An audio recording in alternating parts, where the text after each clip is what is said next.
hours basically to get it ready to tow off the runway.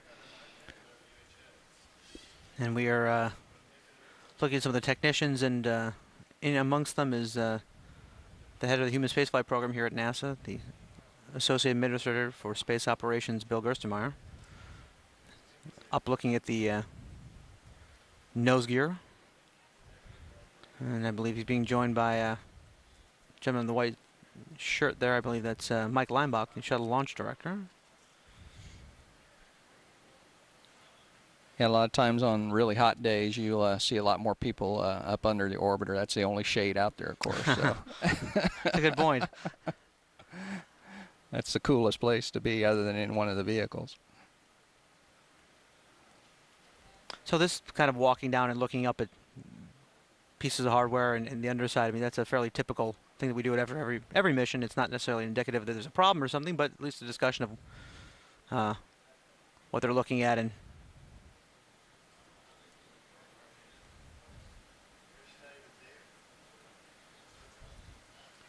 yeah, there may be a tile there perhaps or something that they're looking at, but they actually do a what they call a chin gap measurement, where the lower part of the reinforced carbon nose there meets the lower part of the shuttle. We actually send some folks, tile folks, out there very early in the process when it's still hot to actually measure that gap to make sure we don't have any problems there. And they have to do it when it's still warm, because once it cools off, that gap literally goes away and they can't make those measurements. So we have to get them out kind of early to be able to do that.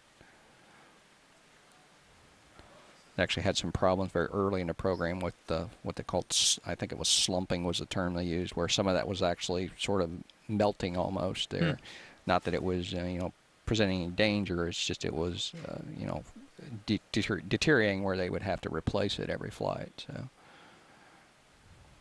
And Mr. Gerstenmaier is talking with the Vice President of the Japan Aerospace Exploration Agency, Kaoru Mamiya, who will be joining him on the post-landing news conference. We'll have it coming up on NASA television in approximately 45 minutes or so. I'm glad you were saying that name and not me.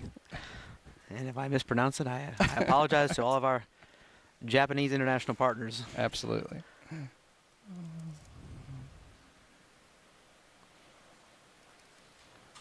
It's truly becoming an international space station now, isn't it? This particular flight is, yeah, as a matter of fact, with the addition of the pressurized module that we took up, all the control centers now that we have across between Japan and the European Space Agency and Russia, and of course obviously here in the United States, and we in Canada, we are really getting to a point now with 71% of the space station basically complete after this mission by total weight.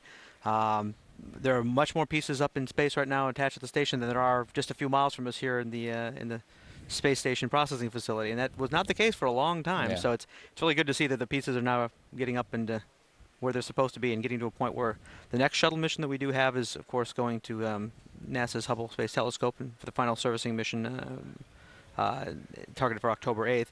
But the next International Space Station flight, STS-124, targeted for launch on November 10th, is a flight that will help pre-position us to be able to expand this International Space Station cruise size from its current complement of 3 to 6. So we're at a point now, after this flight, we really are not only increasing the size and science capability of the space station, but preparing us to expand the size of the station and really turn it into the laboratory that we had always been envisioned to be.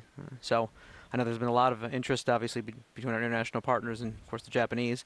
But here at NASA, this really was a milestone mission for us.